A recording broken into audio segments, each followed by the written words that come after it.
Okay, so question number 29th. You have a car which covers 2/5 of the total distance with speed v1 and 3/5 with speed v2. Average speed is. I think we have solved this, but फिर भी हम करेंगे 5v1 v2 upon 3v1 plus 2v2. तो ऐसा है, आपके पास एक vehicle है, you have a vehicle car. ये टोटल डिस्टेंस में मान लेता हूं इसको x डिस्टेंस है total. So total distance is x, let us से. उसमें से पहला 2/5 डिस्टेंस मतलब 2x/5 डिस्टेंस ये कवर किया विद स्पीड ऑफ v1 और नेक्स्ट 3x/5 डिस्टेंस कवर किया विद स्पीड ऑफ v2. आपको एवरेज स्पीड पूछा है. Average speed as you know is total distance by total time. Total distance by total time. और total distance तो आपके पास यहाँ पे x है. Total distance x. Total time is the time taken to cover first 2x/5 distance and time t2 time taken to cover next 3x/5 distance. आपको average speed पूछा है. Average speed is total distance upon total time. Total distance हमने x मान लिया. Total time is t1 plus t2 where t1 is the time taken to cover 2x/5 distance and time t2 is the time taken to cover 3x/5 distance. Right. तो आपको पता है velocity is distance upon time. तो time is velocity upon distance. Velocity upon distance. तो t1 time के लिए velocity कितना था v1 और डिस्टेंस कितना है 2x/5. t2 v2 upon 3x/5. Correct. अब ये 2x/5 और यहाँ पे 3x/5. एक काम करते हैं, ये 5 और 5 को ऊपर लिख देते हैं. So I will write 5 over here and 5 over here. Simple. Total distance upon total time ही करना है. That's it. ओके. तो आपके पास यहाँ पे मिल गया टाइम 5v1/2x और 5v2/3x. उल्टा है. Very good. Velocity is distance upon time. Velocity is distance upon time. So time is distance upon velocity. पक्का? Yes. Good. तो can you tell me इसकी जगह पे क्या लिखूं मैं अब? 2x upon. हाँ, very good. So it is 2x upon 5v what? 5v1. Okay, so just a minute.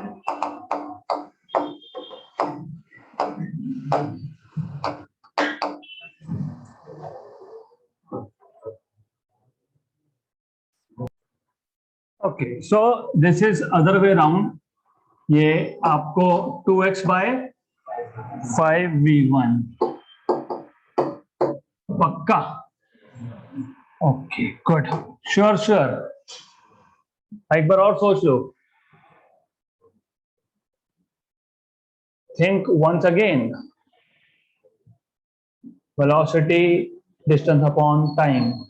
तो time is distance upon velocity. Very good. Okay. तो this is also 3x/5v2. 3x/5v2. Very good. Now easy है. Just put t1 and t2. So you will have x upon t1 plus t2. What is t1? 2x upon 5v1 plus 3x upon 5v2. Okay. Good. तो अब इसमें से आप सिर्फ x और x common निकालोगे. x/5 common निकालोगे denominator से. If you take out x/5 common, यहाँ पे आपको मिलेगा 2/v1 और यहाँ मिलेगा 3/v2. ये हो गया कैंसल. डिनोमिनेटर का डिनोमिनेटर जाता है न्यूमरेटर में 5. और ये क्रॉस मल्टीप्लाई करो 2v2 plus 3v1 upon v1 into v2 that is 5v1 v2 upon 3v1 plus 2v2 5v1 v2 upon 3v1 plus 2v2. Next question. The displacement time graph of for two particles A and B are straight lines inclined at an angle of 30 and 60 degree with time axis. Good, with time axis. तो पहले काम करो, आगे question देखेंगे बाद में. पहले ये समझ लो आपके पास डिस्प्लेसमेंट और टाइम ग्राफ है और आपके पास दो पार्टिकल्स है A and B. And they're telling you that these two are straight line inclined at an angle of 30 and 60. मतलब ये A का ग्राफ आ गया 30 डिग्री पे और ये आ गया आपका B का ग्राफ 60 डिग्री पे. So this angle is 60. This is B, and you have A over here, and this angle is 30 degrees. So this is what you need to know. तो सबसे पहले तो इतना बेसिक पता होना चाहिए. आगे बोला है the ratio of velocities VA is to VB is. वो क्वेश्चन डबल रिपीट हुआ तो डोंट वरी, राइट. तो क्वेश्चन यहीं तक है. The question is only up to this point. Okay, तो what is the ratio of velocities? How do you find out velocity from displacement time graph? Slope. Displacement time graph का slope gives you velocity और slope अगर angle दिया हो तो कैसे find करते हो? tan theta. तो velocity is slope of displacement time graph. ये पता होना चाहिए और हमने इन डिटेल थ्योरी क्लासेस में भी देखा है और यहाँ पे भी देखा है. और आपको ये भी पता होना चाहिए कि slope is tan of theta, tan of angle made with the line with respect to time axis, right? तो आपको सिर्फ पूछा है what is VA by VB का ratio, that is tan theta A upon tan theta B. Tan A, theta A is 30 and that is 60. Tan 30 is 1 by root 3. 1 by root 3 and this is root 3. 1 by root 3 और root 3 नीचे है तो 1 by 3. 1 by 3 option number D. So this is how you are supposed to solve. Simple question. Next question. Again a simple question. Velocity time graph of a body moving in a straight line is shown in figure. The displacement and distance covered by the body in 6 seconds is. तो मैंने आपको बताया था कि सबसे पहले distance अगर बोला हो तो सारे के सारे एरिया फाइंड करना और डायरेक्टली सबका एडिशन करना. अगर एरिया नेगेटिव भी हो तो पॉजिटिव लेना पड़ेगा, राइट? Okay, doesn't matter. ये एरिया A1 फाइंड करो, ये एरिया A2 फाइंड करो, ये एरिया A3 फाइंड करो.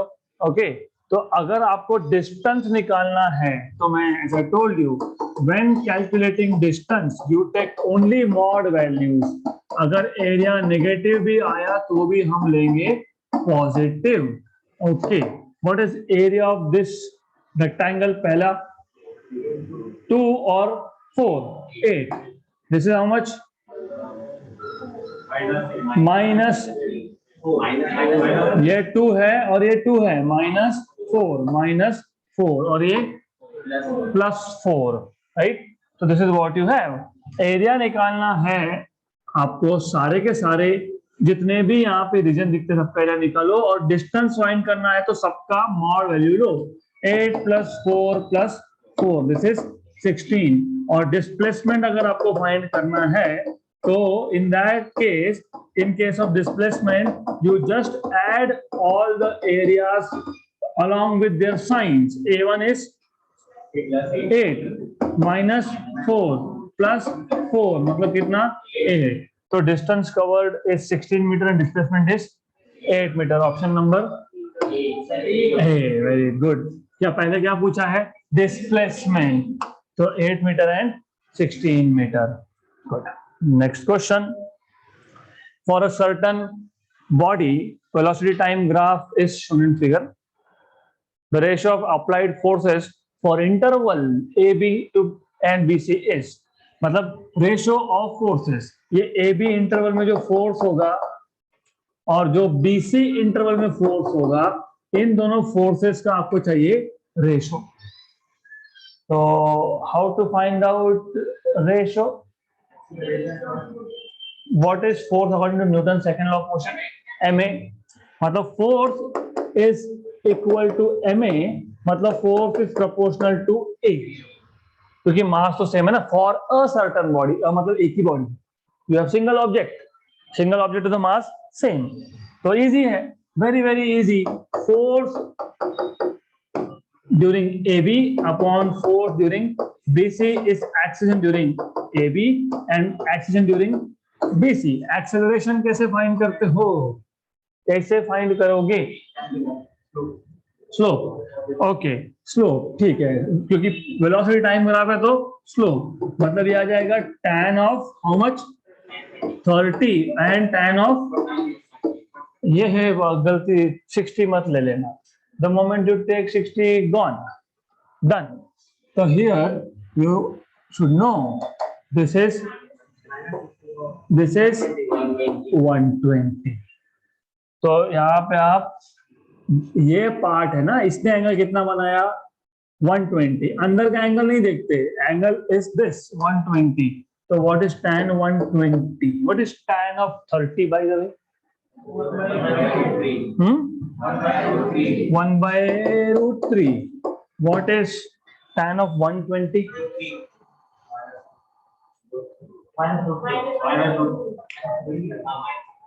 Tan of 120 is tan of 90 plus 30. Tan of 90 plus 30 is cot 30.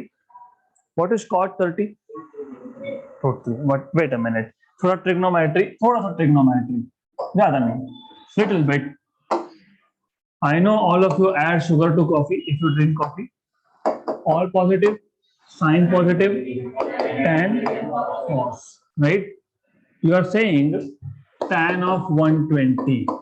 सबसे पहले याद रखना tan of 120 को 90 plus 30. And I suggest you to stop using degrees now. You need to write in terms of radians. Tan of pi by 2 plus pi by 6. जैसे ही यहाँ पे pi by 2, 3 pi by 2, 5 pi by 2, 7 pi by 2 ऐसा कुछ दिखा तो tan का बनेगा cot, sin का बनेगा cos, cos का बनेगा sin, right? तो ये tan of pi by 2 plus pi by 6 मतलब cot of pi by 6. अब ये देखो कि क्वाड्रेंट कौन सा है? सेकेंड क्वाड्रेंट में tan पॉजिटिव था क्या? नहीं था. तो फिर ये आएगा माइनस कॉट, मतलब माइनस कॉट 30. तो tan of 120 is minus cot 30. So this is minus cot 30. Minus cot 30. What is the value of cot 30? Root 3. So minus 1 by 3. Minus 1 by 3. Option number D.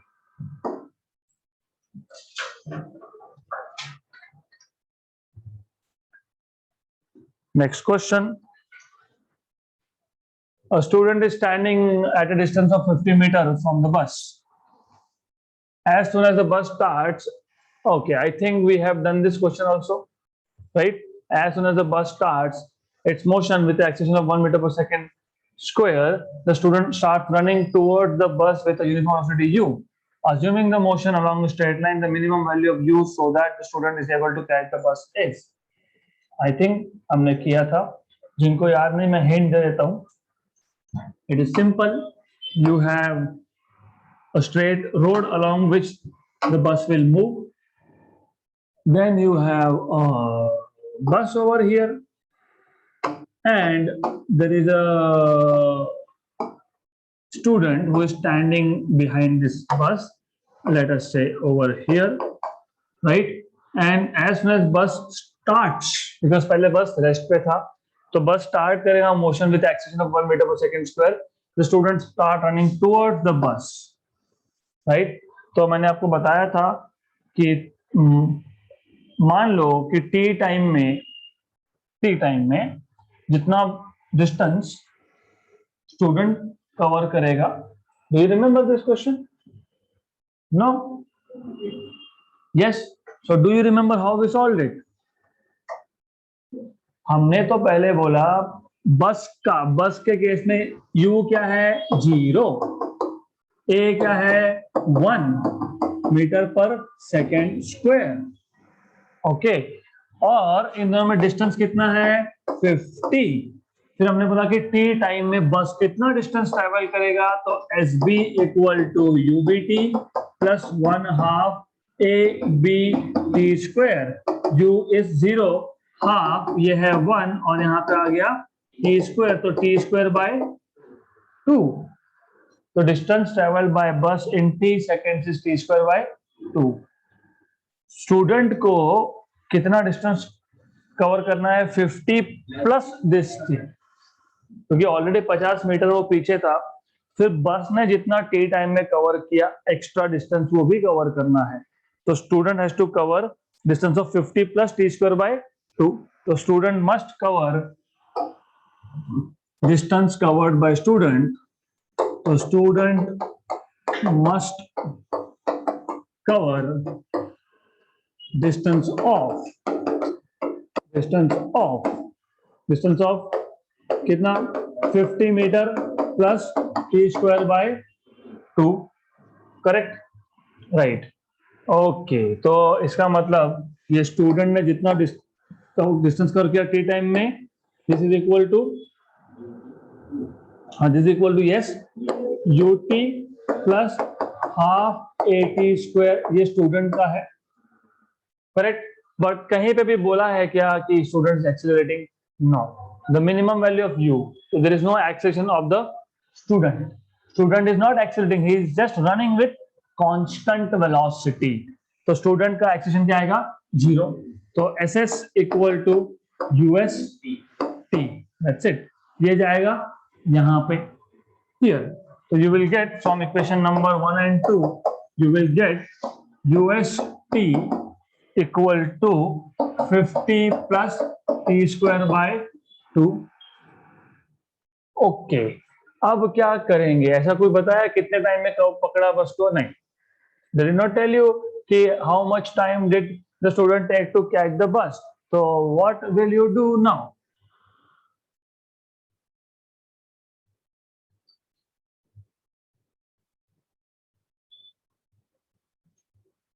What will you do now, अच्छे से question पढ़ो वापस। A student is standing at a distance of 50 meter. Initial distance कितना 50 meter. As soon as the bus starts its motion with acceleration of 1 meter per second square, the student starts running towards the bus with initial uniform velocity of u. Uniform velocity मतलब acceleration 0. Assuming the motion to be along straight line, motion is along straight line, the minimum value of u so that the student is able to catch the bus is, तो सबसे पहले as I told you कि student ने कितना distance cover करना है 50 metre plus जितना distance बस कवर करेगा उतना पकड़ना है, तो बस ने कितना कवर किया T square by 2 T time में, स्टूडेंट ने कितना कवर करना है 50 plus T square by 2, 50 plus T square by 2, but student का जो डिस्टेंस का इक्वेशन है वो ut प्लस 1/2 AT स्क्वायर से भी आ सकता है, that is just us into T, तो UST equal to 50 plus T square by 2, यहां तक आ गए। Now I want to know how will you solve this point onwards, okay. So here if you remember, अभी US को मैं you ही बोलूंगा, दूसरे ने यू बोला है, वेलोसिटी ऑफ स्टूडेंट, उन्होंने भी यू बोला तो मैं भी यू बोल लूंगा, divided by T on both sides, तो u equal to 50 by T plus T by 2, क्योंकि डिवाइड कर दिया। मिनिमम वैल्यू या मैक्सिमम वैल्यू, जब जब ये वर्ड सुनोगे तो डेरिवेटिव बिकम्स 0, तो सबसे पहले आपको ये पता होना चाहिए, सबसे पहले आपको ये पता होना चाहिए कि जब जब मिनिमम या मैक्सिमम ये वर्ड यूज होगा तब तब डेरिवेटिव की वैल्यू होगी 0। So for minimum value of u, derivative of u with respect to time should be 0। तो अब du by dt, d dt of u, what is u? 50 by t plus t by 2 equal to 0.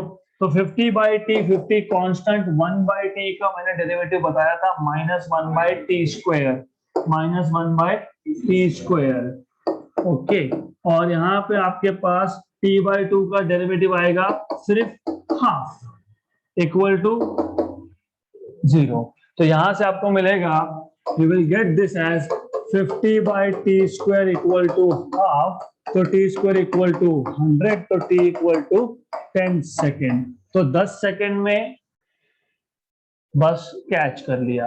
आपको क्या पूछा है? Minimum velocity. तो यहाँ पे आपके पास वेलोसिटी का इक्वेशन है, आपके पास टाइम की वैल्यू है, पुट टाइम। तो therefore u equal to 50 by T plus 10 by 2, 1 and 5 this is 1 and 5 right, 5 plus 5 10 metre per second. Look option number C. मैं वापस से एक बार आइडिया समझा देता हूँ, बहुत इजी है। Think, imagine real life situation, you are standing behind bus और आपके आगे बस खड़ा है, 50 मीटर डिस्टेंस पे है। Bus start with acceleration of 1 metre per second square, then you start running behind the bus. तो कुछ तो एक मिनिमम वेलोसिटी चाहिए, अगर उससे कम रहा तो you will never be able to catch the bus, ज्यादा रहा तो चलेगा बट मिनिमम। तो फर्स्ट ऑफ ऑल कि कितना डिस्टेंस हमको कवर करना पड़ेगा टू कैच द बस, ये इंपॉर्टेंट है। एक तो 50 मीटर करना ही पड़ेगा, दूसरा उस टी टाइम में जितना बस ने और डिस्टेंस कवर किया उतना भी करना पड़ेगा। मतलब distance covered by student is 50 metre plus the distance travelled by bus in that time T, distance is ut plus 1/2 at square. u तो 0 है बस का, रेस्ट पे था, a इज 1, तो s equal to T square by 2 bus का। Student को कितना कवर करना पड़ेगा? 50 plus T square by 2, but s equal to UT plus 1/2 at square. लेकिन स्टूडेंट का a 0 है, क्यों 0 है? क्योंकि यूनिफॉर्म वेलोसिटी तो एक्सीलरेशन 0 है, तो स्टूडेंट के केस में क्या आएगा? ut, just ut, s equal to ut plus 0। तो ut ये इक्वल होना चाहिए 50 प्लस टी स्क्वायर बाय 2, तो यू विल गेट दिस, ये आ गया आपका ut equal to 50 plus T square by 2 divide by t on both sides. आगे बोला है minimum value of u, minimum या मैक्सिमम दोनों पे डेरिवेटिव होता है 0, तो डेरिवेटिव ले लो, टाइम मिल जाएगा। मतलब पता लग गया कि 10 सेकेंड में the student is able to catch the bus, तो 10 सेकेंड में उसने बस पकड़ लिया, तो वो 10 वैल्यू आप डालोगे u के इक्वेशन में and you will find out what is the minimum value of velocity.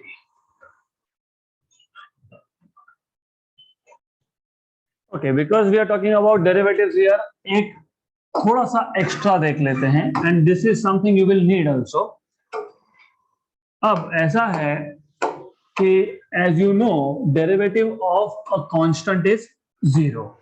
अब होता क्या है, फॉर एग्जांपल अगर मेरे पास एक ऐसा फंक्शन है और आपको पता है कि ज्यादा अभी इसको हायर लैंग्वेज में नहीं लेके जाएंगे, y है और x है, ऐसा है। आपको पता है स्लोप कैसे निकालते हो? dy by dx।